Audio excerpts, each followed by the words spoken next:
ಭಾಜ್ಯತೆ ನಿಯಮದೊಳಗ ಈಗ 9ರಿಂದ ಭಾಗವಾಗುವ ಸಂಖ್ಯೆಗಳದ್ದು ನೋಡ. 9ರಿಂದ ಭಾಗವಾಗುವ ಸಂಖ್ಯೆ ಹೆಂಗಿರ್ಬೇಕಪ್ಪ ಅಂದ್ರ ಸಂಖ್ಯೆಯ ಅಂಕಿಗಳ ಮೊತ್ತ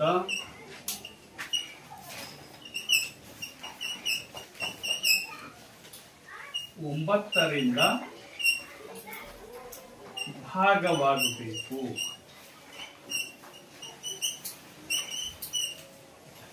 ಸಂಖ್ಯೆ ಅಂಕಿಗಳ ಮೊತ್ತ 9ರಿಂದ ಭಾಗ ಆಗಬೇಕು.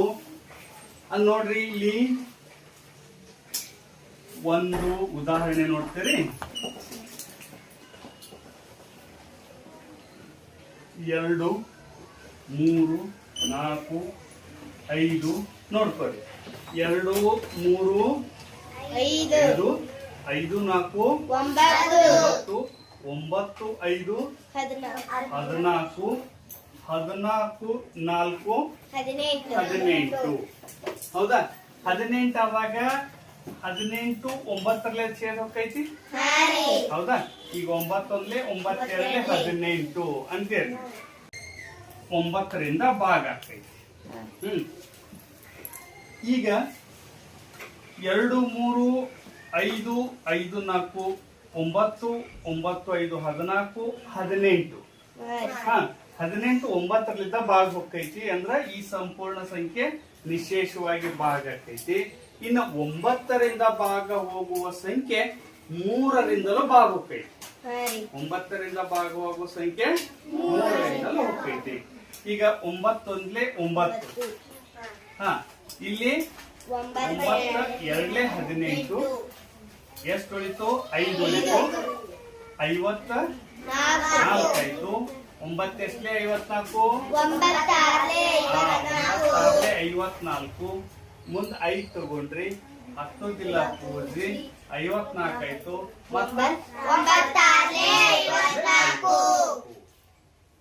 ನೋಡ್ರಿ, ಮತ್ತೆ ಇಲ್ಲಿ ಇನ್ನ ಒಂದು ಯಾವ್ದಾರ ಉದಾಹರಣೆ ನೋಡ್ರಿ.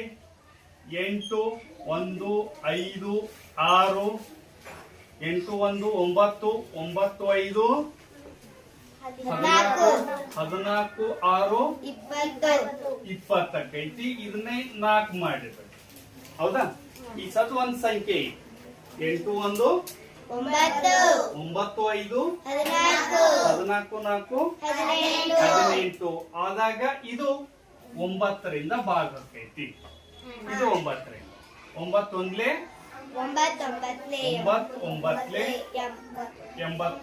5 ತಗೊಂಡ್ರಿ.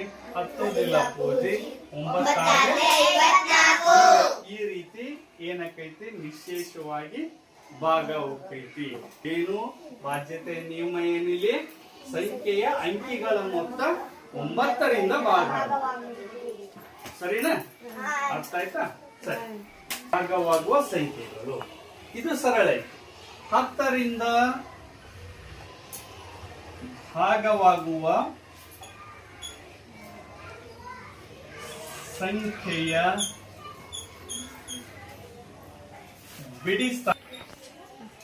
ಬಿಡಿ ಸ್ಥಾನದಲ್ಲಿ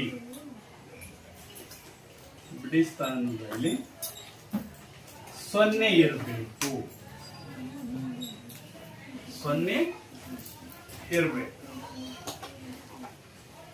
10ರಿಂದ ಭಾಗ ಆಗುವ ಸಂಖ್ಯೆ ಕಂಪಲ್ಸರಿ ನಮ್ಗೇನಿರ್ಬೇಕು? ಬಿಡಿ ಸ್ಥಾನದೊಳಗ 0 ಆಗಿರ್ಬೇಕು.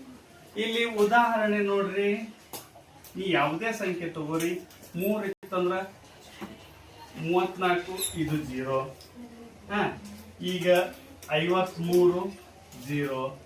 ಇಲ್ಲ 4260 0. ಈಗ ಕೊನೆಯಲ್ಲಿ ಏನಿರ್ತೈತಿ? ಬಿಡಿ ಸ್ಥಾನದೊಳಗ 0 ಇತ್ತಂದ್ರ ಅದು 10ರಿಂದ ಭಾಗವಾಗುತ್ತದೆ. ಇಲ್ಲಿ 10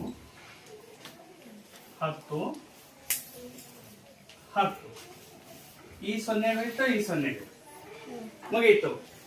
ಈ 0 ಹೋಯ್ತು, ಈ 0 ಹೋಯ್ತು, ಈ 0 ಹೋಯ್ತು, ಈ 0 ಅಂದ್ರೆ ಉತ್ತರ ಈಗ 34, 53, 426 ಬಂತ. ಇಲ್ಲಿ ಇನ್ನ ನಿಮ್ಗ 200 ಇಲ್ಲ 5000 ಒಟ್ಟ ಕೊನೆಗೆ ಎಷ್ಟೇ ಪೂಜೆ ಇರ್ಲಿ ಬಿಡಿ ಸ್ಥಾನದೊಳಗ ಒಂದು 0 ಇದ್ರ ಅದು 10ರಿಂದ ಭಾಗವಾಗುತ್ತದೆ. ಇದು 10ರಿಂದ ಭಾಗವಾಗುವುದು ನಿಮಗೆ ಸರಳ ಐತಿ, ಈಜಿ.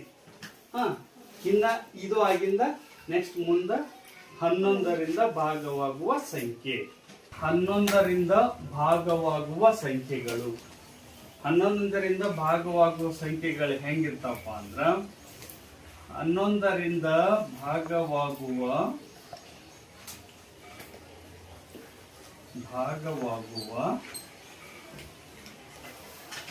ಸಂಖ್ಯೆಗಳು ಸಮ ಮತ್ತು ಬೆಸ ಸ್ಥಾನಗಳ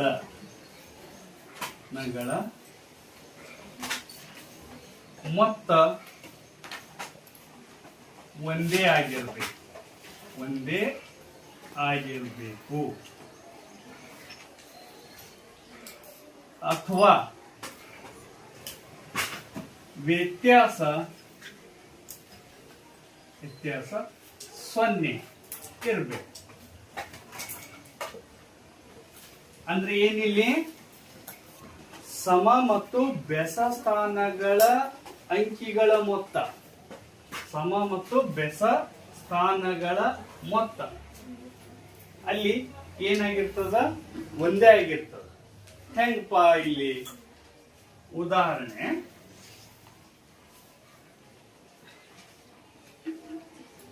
ಆ 21,450 21,450 ಅಂದ್ರ ಈಗ ಸ್ಥಾನಗಳು ಹೇಳಿ ಸರಿ ಬೆಸ ಸಂಖ್ಯೆಗಳಲ್ಲ. ಇದು ಬೆಸ ಸ್ಥಾನ, ಇದು ಸಮಸ್ಥಾನ, ಇದು ಬೆಸ ಸ್ಥಾನ, ಇದು ಸಮಸ್ಥಾನ, ಇದು ಬೆಸ ಸ್ಥಾನ. ಇಲ್ಲಿ ನೋಡ್ರಿ 2 4 6 0 6. ಈಗ ಸಮ 5 1 6 ಅಂದ್ರ ಇದು ಏನಾಗಿರ್ತದ, ಈಗ 11ರಿಂದ ಭಾಗ ಹೋಗ್ತೈತಿ. ಈಗ ನೋಡಿ 2 ಅಂಕಿಗಳದಾವಲ್ಲ, ಹೆಂಗ್ ಮಾಡುದು? ಇದು ಬೆಸ ಸಮ ಬೆಸ ಸಮ ಬೆಸ ಸ್ಥಾನಗಳು, ಅಂಕಿಗಳಲ್ಲ. ಇದು 5 ಬೆಸ ಅದ, ಇದು ಸಮಸ್ಥಾನದೊಳಗದ, ಇದು ಬೆಸ ಸ್ಥಾನ, ಇದು ಸಮಸ್ಥಾನ. ಈಗ ಕೂಡಿಸ್ರಿ ನೀವು 5 6 11 4 15 ಒಂದ್ ಬಿಟ್ಟು ಒಂದ್ ಕೂಡಿಸ್ತೀರಿ. ಈಗ 7 8 15 ಅಂದ್ರೆ 15 ಎರಡು ಸಮ ಅದ. ಇಲ್ಲ ಅಕಸ್ಮಾತ್ ನಾವಿಲ್ಲಿ ವ್ಯತ್ಯಾಸ ಅಂದ್ರೆ 0 ಅಂದ್ರೆ ಇದ್ರೊಳಗ ಇದನ್ನ ಕಳೆದ್ರೂ 0 ಬರ್ತದ. ಅಂದ್ರೆ ಇದು ಏನಾಗಿರ್ತದ, ಇಲ್ಲಿ 11ರಿಂದ ಭಾಗ ಹೋಗ್ತೈತಿ. ಈಗ ಇದನ್ನು ನೋಡಿರಿ, 2 4 6 6 0 ಇಲ್ಲಿ 1 5 ಮುಂದಿಲ್ಲ ಅದು 6 = 6. ಇದು ಸಮ ಇದ್ದಿದ್ದು ಬೆಸ ಸ್ಥಾನದ್ದು 2 6 6 ಬತ್ತು, ಕಳೆದ್ರೆ ವ್ಯತ್ಯಾಸ 0 ಬರ್ತೈತಿ. ಅಂದ್ರೆ ಇಲ್ಲಿ ಏನಾಯ್ತು, ಇದು 11ರಿಂದ ಭಾಗ. ಛೇದ್ ಮಾಡಿ ನೋಡ್ತೀರಿ, 11 ಹೇಳ್ತೀರಿ, ನೀವೇ ಮಾಡ್ಬೇಕು. 11 ಒಂದ್ಲೆ. ನೆಕ್ಸ್ಟ್ 11 ಒಂದ್ಲೆ 11 10 ಉಳಿತು, 4 ಬಂತು, ಮುಂದ 1 104 ಆಯ್ತು. 11 9 99 5 ಉಳಿತು, 55 ಆಯ್ತು. 11 55 ಮುಂದೆ 0ಕ್ಕೆ 0. ಇದು ನಿಶೇಷವಾಗಿ ಭಾಗ. ಅದೇ ರೀತಿ ಇಲ್ಲಿ ನೋಡ್ರಿ, ಇಲ್ಲಿ 11 ಹೌದಾ? ಈಗ 11 ಅಂದ್ರೆ 11 11 5 55 2 ಉಳಿತು, 26 ಆಯ್ತು. 11 22 4 ಉಳಿತು 48 ಆಯ್ತು 11 4 44 4 ಉಳಿತು 44 ಆಯ್ತು 11 ಹೌದಾ? ಹಾ, ಇದು ಸಂಖ್ಯೆಯ ಬಿಡಿ ಮತ್ತು ಸಮಸ್ಥಾನಗಳ ಅಂಕಿಗಳ ಮೊತ್ತ ಸಮ ಇರಬೇಕು, ಇಲ್ಲ ವ್ಯತ್ಯಾಸ 0 ಆಗಿರ್ಬೇಕು. ಹಂಗಿದ್ರ 11ರಿಂದ ಭಾಗಿಸಿ. ಈ ಬಾಧ್ಯತೆಯ ನಿಯಮಗಳು ಗೊತ್ತಾದು ಯಾವ ಸಂಖ್ಯೆಯಲ್ಲಿ ಅಂದ್ರೆ ಎಷ್ಟೇ ದೊಡ್ಡ ಸಂಖ್ಯೆಗಳು ಇದ್ದು ಅಂದ್ರು ನಿಮಗ ಈ ಅಂಕಿಗಳ ನಿಯಮಗಳನ್ನ ಕಲ್ತಿದ್ರಿ ಅಂದ್ರ ಅವೇನಾಗ್ಬಿಡ್ತಾವು ಪರ್ಫೆಕ್ಟ್ ಆಗಿ ಈ ಸಂಖ್ಯೆ ಇದರ್ಲೇನೆ ಭಾಗ ಹೊಕ್ಕೈತಿ ಅಂತ ನಿಮಗ್ ಕಲ್ಪನೆ ಬಂದಿರ್ತೈತಿ.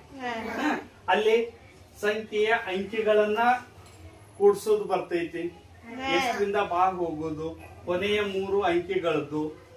2ರಿಂದ ಭಾಗ ಹೋಗೋದು ಸಮ ಸಂಖ್ಯೆಗಳು.